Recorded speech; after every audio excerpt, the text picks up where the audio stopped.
Glock 29, 10 mil, big bear bullets.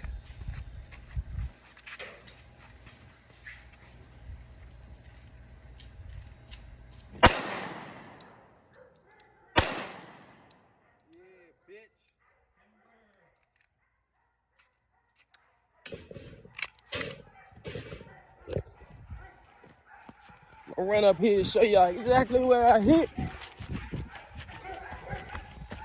Everything was 9mm, 5.56 and shotgun. So you should be able to see the 10 mil hits. Right here, right there. Yep. This was the